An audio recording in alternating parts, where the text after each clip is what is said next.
জমির সীমানা নির্ধারণকে কেন্দ্র করে উখিয়ায় হলদিয়া পালংয়ে দুই পক্ষের সংঘর্ষের ঘটনায় আহত হয়েছেন কমপক্ষে ১০ জন।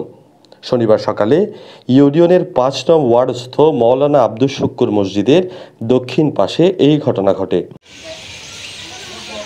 জানা গেছে, বাবার ক্রয়কৃত জমির সীমানা নিয়ে স্থানীয় ফজল করিমের সাথে বিরোধ তৈরি হয় একই এলাকার আমির হোসেনের পুত্র জাহাঙ্গীরের দাবি, বিরোধ নিষ্পত্তি না করে উল্টো তার কাছে চাঁদা চায় প্রতিপক্ষ ফজল করিম। বিষয়টি নিয়ে থানায় অভিযোগ করার একদিন পর তাকে এবং তার পরিবারের সদস্যদের উপর হামলা চালিয়ে গুরুতর আহত করে ফজল, শাহজাহান ও তার স্বজনেরা। তখন আমাকে একদিন অফার দেয়, তুমি যদি এখানে বাড়ি করো আমার পাশে, তাহলে আমাকে ২ লক্ষ টাকা চাঁদি দিতে হবে, আমাকে খুশি করতে হবে। তা আমি বলছি, ভাই আমি তো বাইরে থাকি, আমার বাপের খতিয়ানের জায়গা, আমি কেন টাকা দেবো আপনাকে? কয় না হলে তোমার খতিয়ানও ঠিক না, তোমার দলিলও ঠিক না। এইভাবে হুমকি দামকি দিয়ে আসছিল অনেকদিন ধরে। আমি পারিবারিকভাবে এলাকার বিভিন্ন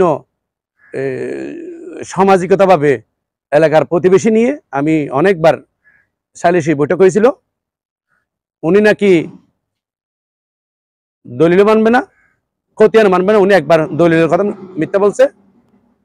তো এখন পরে যাই আমি আবার অ্যাডভোকেটের আশ্রয় নিচ্ছি, অ্যাডভোকেট আব্দুল বারী, কক্সবাজার।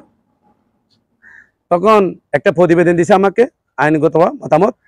ওটা নিয়ে আমি একটা উকিয়া থানায় একটা অভিযোগ দায়ের করি।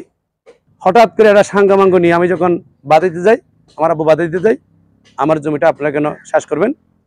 তখন এরা সাঙ্গমাঙ্গ নিয়ে, ক্রিস নিয়ে, লাঠি ছুটা নিয়ে, দেশীয় অস্ত্র যেটা বোঝায়, এরা আমাদের উপর অতিরিক্ত হামলা চালায়।